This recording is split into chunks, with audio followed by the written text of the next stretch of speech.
नमस्कार, मैं विशाखा ठाकुर। स्वागत है आप सभी का 3.0 टीवी में। पिछले 24 घंटों में लीडिंग वर्चुअल डिजिटल एसेट्स में गिरावट आई है। माउंट गॉक्स की अफवाहों के कारण कुख्यात क्रिप्टो एक्सचेंज जो एक दशक पहले एक बड़ी हैक का सामना करना पड़ा था, माना जाता है कि उसने 850,000 खोए हुए बिटकॉइन के लिए अपने कस्टमर्स को भुगतान करने की प्रक्रिया शुरू कर दी है। इस अफवाह ने इन्वेस्टर्स के बीच बड़े पैमाने पर हलचल पैदा कर दी, जिससे कि मार्केट में हलचल मच गई और जिसकी वजह से लिक्विडेशन प्रेशर शुरू हो गया। जाहिर तौर पर बिटकॉइन मार्केट कैप के हिसाब से सबसे बड़ी क्रिप्टो करेंसी $42,000 के निशान तक गिर गई। ये हाल ही में 2.5% की गिरावट के साथ $42,415 पर ट्रेड कर रहा था। बिटकॉइन की कीमत में गिरावट से संकेत लेते हुए दूसरी सबसे बड़ी क्रिप्टो करेंसी इथेरियम 1.8% गिरकर हाल ही में $2,227 पर आ गई। अन्य लार्ज कैप टोकन जैसे XRP, सोलाना, कार्डानो, एवलांच आदि की कीमत में उतार चढ़ाव माउंट गॉक्स रीपेमेंट प्रोसीडिंग्स के कारण होने वाली अनिश्चितता को दर्शाता है।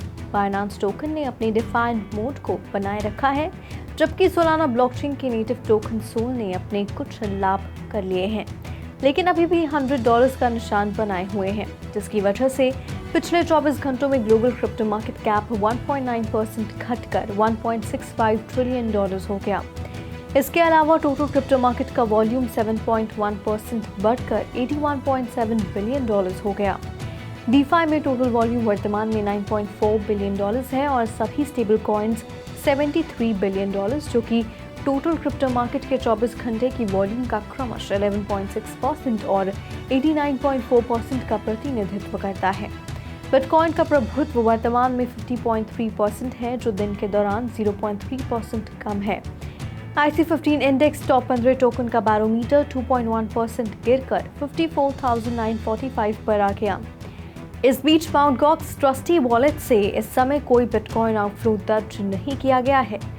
दूसरी ओर बारी सिल्वर्ट डिजिटल करेंसी ग्रुप के अध्यक्ष, जो ग्रेस्केल इन्वेस्टमेंट के मालिक हैं, ने पद छोड़ने का फैसला किया है और उसकी जगह मार्क शिफ्ट लेंगे।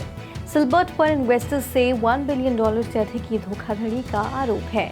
DCG के अध्यक्ष मार्क मर्फी ने भी बोर्ड से इस्तीफा दे दिया। US SEC ने स्पॉट बिटकॉइन ETF एप्लीकेंट्स के लिए 29 दिसंबर तक फाइनल S1 अमेंडमेंट दाखिल करने की समय सीमा तय की है।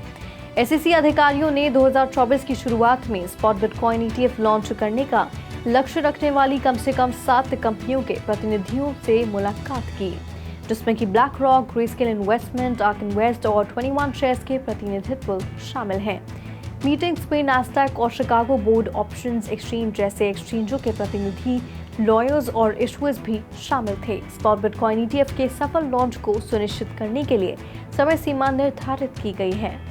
2023 में क्रिप्टो फर्म्स ने लगभग $6.25 बिलियन की फंडिंग जुटाई, जो 2022 के $22 बिलियन से 70% कम है। 2023 में बिटकॉइन में 150% से अधिक की बढ़ोतरी के साथ मार्केट में सुधार हुआ। हालांकि टेराफॉर्म लैब्स और FTX जैसी प्रमुख कंपनियों के कोलैप्स ने क्रिप्टो इंडस्ट्री को प्रभावित किया, जिससे कि वेंचर कैपिटलिस्ट की रुचि में गिरावट आई। AI फोकस बन गया। पिछले साल क्रिप्टो कंपनियों ने मार्च 2022 में $3.677 बिलियन की उच्चतम फंडिंग के साथ लगभग $22 बिलियन जुटाए थे। 2023 में जुटाए गए टोटल फंड्स लगभग $6.25 बिलियन है। फरवरी 2023 में $877 मिलियन की सबसे अधिक फंडिंग दर्ज की गई। इस गिरावट ने कई कंपनियों को बंद होने या छंटनी का सहारा लेने के जोखिम में डाल दिया है। बिटकॉइन पिछले 12 महीनों से इन्वेस्टर्स को अमीर बना रहा है। 97,326 होल्डर्स के पास BTC में कम से कम $1 मिलियन हैं, जो 5 जनवरी 2023 को 28,084 होल्डर्स के आंकड़ों से 246.55% की वृद्धि है।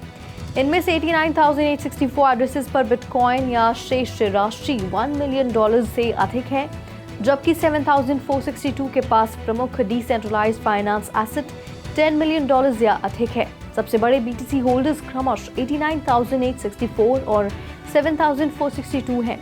ब्लॉकचेन डेटा से पता चलता है कि लोकल BTC टॉप पर है और व्हेल मुनाफा ले रही है। ट्रांजैक्शन के साथ दिसंबर में 3 व्हेल अलर्ट बंद हो गए हैं, जिससे पता चलता है कि सभी एक्सचेंजों पर बिटकॉइन का औसत इनफ्लो 15 BTC से अधिक बढ़ रहा है। बिटकॉइन में और भी अधिक करोड़पति बनाने की क्षमता है। खासकर अगर ये 1 जनवरी 2024 के लिए बिटकॉइन रेनबो चार्ट द्वारा अनुमानित $45,000 की सीमा को पार कर जाता है। पहले spot bitcoin exchange traded fund की मंजूरी और अपकमिंग हार्विंग नई ऊंचाइयों पर योगदान दे सकता है। बिलियनर इन्वेस्टर मार्क क्यूबिन ने संभावित लिक्विडेशन मूव में कॉइनबेस में लाखों पॉलीगॉन टोकन जमा किए हैं। क्यूबिन ने 25 दिसंबर को $2.56 मिलियन मूल्य के 2.826 मिलियन मैटिक टोकन को स्टेक किया और जमा किया, जो 24 मई 2021 को पॉलीगॉन इकोसिस्टम ग्रोथ से प्राप्त टोकन का सबसे महत्वपूर्ण कदम है। स्पॉट ऑन चेन ने पुष्टि की कि क्यूबिन ने अधिक प्रॉफिट कमाने के लिए टोकन को स्टेक किया है। रिसीव मैटिक की एवरेज प्राइस लगभग $1.7 थी, जिससे उस समय मूल्य $4.25 मिलियन हो गया। अगर क्यूबिन अपना स्टैश बेचने का फैसला करता है तो निवेश का मूल्य केवल $2 मिलियन होगा, जिससे टोकन की वृद्धि के बावजूद संभावित रूप से नुकसान हो सकता है। ये कदम ऐसे समय में उठाया जा रहा है जब क्यूबिन आमतौर पर अपनी कुछ वेंचर्स में अपनी स्टेक बेच रहा है। मेटिस टोकन की कीमत इस हफ्ते 50% से अधिक बढ़ गई है, जो $83 के उच्चतम स्तर पर पहुंच गई है, जो $8 से भी कम के साल दर साल के निचले स्तर को पार कर गई है। नटालिया अमेलिन द्वारा से स्थापित ब्लॉकचेन प्रोजेक्ट ऑप्टिमिज्म के प्लेटफॉर्म के टॉप पर बनाई गई है, जो अधिक यूनिक एड्रेसेस को आकर्षित करती है। इसका लक्ष्य डेवलपर्स को डीफाई, गेमिंग, एनएफटी और ब्रिजेस जैसे प्रमुख इंडस्ट्रीज में क्वालिटी एप्लीकेशन बनाने में मदद करना है। इकोसिस्टम में नोटेबल प्लेयर्स में आवेक, डाओ, स्टारगेट और हेरा फाइनेंस शामिल हैं। मेटिस इकोसिस्टम डेवलपमेंट फंड ने अपने इकोसिस्टम में डेवलपर्स को 4.6 मिलियन मेटिस टोकन के रूप में $100 मिलियन प्रदान किए हैं। फंड का उपयोग सीक्वेंसर माइनिंग, रेट्रोएक्टिव फंडिंग और इकोसिस्टम को बढ़ावा देने के लिए प्रोजेक्ट डिप्लॉयमेंट के लिए किया जाएगा। सोलाना ने 24 घंटे के परपेचुअल फ्यूचर्स ट्रेडिंग वॉल्यूम में इथेरियम को पीछे छोड़ दिया है, जो क्रिप्टो लैंडस्केप में एक महत्वपूर्ण बदलाव को दर्शाता है। परपेचुअल फ्यूचर्स क्रिप्टो क्षेत्र में एक प्रमुख फाइनेंशियल टूल ट्रेडर्स को एक्सपायरेशन डेट की बाधाओं के बिना क्रिप्टो करेंसी के भविष्य के मूल्य का फोरकास्ट करने की अनुमति देता है। इस क्षेत्र में सोलाना की जीत एक प्रमुख खिलाड़ी के रूप में इथेरियम के ट्रेडिशनल स्ट्रॉन्ग होल्ड को चुनौती देती है। पिछले 24 घंटों में सोलाना की कीमत 7.51% बढ़ी, $112 तक पहुंच गई और $48.1 बिलियन का सब्सटैंशियल मार्केट कैप हासिल भी किया। परपेचुअल फ्यूचर्स से परे सोलाना ने 8.43% के स्पॉट ट्रेडिंग वॉल्यूम प्रतिशत के साथ अपनी नेचुरल स्थिति बनाए रखी है, जिससे कि इथेरियम 4.62% पर पीछे रह गया है। सोलाना की सफलता डिसेंट्रलाइज एक्सचेंजेस तक फैली हुई है, जहां इसने 24 घंटे की ट्रेडिंग वॉल्यूम में इथेरियम से बेहतर प्रदर्शन किया, जिससे कि डिसेंट्रलाइज फाइनेंस पर इथेरियम की पकड़ बाधित हो गई। एनालिस्ट का मानना है कि सोलाना की वृद्धि का कारण इसके प्लेटफॉर्म पर लॉक टोटल वॉल्यूम में वृद्धि है, जो पिछले साल की मार्केट उथल-पुथल के बाद पहली बार $1.4 बिलियन से अधिक हो गया है। ग्रेस्केल इन्वेस्टमेंट्स ने घोषणा की है कि सीईओ बैरी सिल्बर्ट कंपनी के अध्यक्ष पद से इस्तीफा दे देंगे, एक ऐसा कदम जिसने क्रिप्टो कम्युनिटी के बीच उत्साह बढ़ा दिया है। ये घोषणा यूएस में स्पॉट बिटकॉइन ईटीएफ अप्रूवल की प्रत्याशा के बीच आई है। एसईसी विभिन्न अनुप्रयोगों के मुद्दों को हल करने के लिए ग्रेस्केल सहित स्पॉट बिटकॉइन ईटीएफ एप्लीकेंट्स के साथ मीटिंग कर रहा है।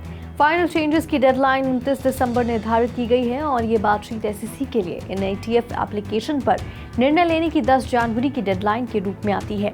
इन चर्चाओं के बाद बिटकॉइन ईटीएफ एप्लीकेंट्स ने जो सबसे महत्वपूर्ण बदलाव किए हैं, उनमें से एक इन काइंड क्रिएशन और रिडेम्पशन मॉडल से कैश में बदलाव करना है। ये सुनिश्चित करना कि इन्वेस्टर्स सिर्फ बिटकॉइन के बजाय कैश के लिए शेयर खरीद और बेच सकते हैं, क्योंकि बड़ी संख्या में चिंताएं उठाई गई थी।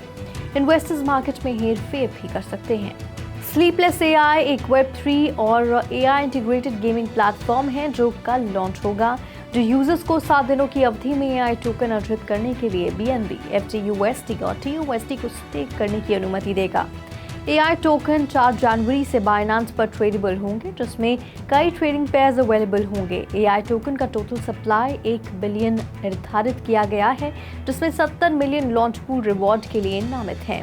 प्लेटफॉर्म की यूनिक ऑफरिंग अधिक इंटरैक्टिव और पर्सनलाइज्ड गेमिंग एक्सपीरियंसेस बनाने के लिए एआई का उपयोग है। यूजर्स किसी भी समय फंड्स अनस्टेक कर सकते हैं और अवेलेबल पूल के बीच शिफ्ट कर सकते हैं। बाइनेंस के बीएनबी वॉल्ट और लॉक्ड प्रोडक्ट लॉन्च पूल का समर्थन करेंगे, जिससे स्टेक वाले बीएनबी को भाग लेने और ऑटोमेटिकली रिवॉर्ड अर्न करने की अनुमति मिलेगी। माउंट गॉक्स, एक डिफंक्ट क्रिप्टो एक्सचेंज, अपने कोलैप्स के लगभग 1 दशक बाद अपने कस्टमर्स के लंबे समय से प्रतीक्षित भुगतान प्राप्त करने का दावा कर रहा है। कुछ कस्टमर्स ने क्रेडिटर्स को जापानी येन के रूप में भुगतान प्राप्त करने की सूचना दी है, जिन्होंने उन्हें पेपैल के माध्यम से प्राप्त करना चुना। हालांकि कुछ क्रेडिटर्स को पेपैल के माध्यम से दोहरा भुगतान प्राप्त हुआ है और कुछ यूजर्स ने माउंट गॉक्स ट्रस्टी से अतिरिक्त भुगतान की वापसी का अनुरोध किया है। इससे कुछ यूजर्स ने इस प्रक्रिया पर निराशा भी व्यक्त की है। आज के लिए बुलेटिन में फिलहाल इतना ही। ऐसी ही वेब3 से जुड़ी तमाम अपडेट्स के लिए लॉग ऑन करें हमारी वेबसाइट www.3versetv.io पर या फिर स्कैन करें QR कोड।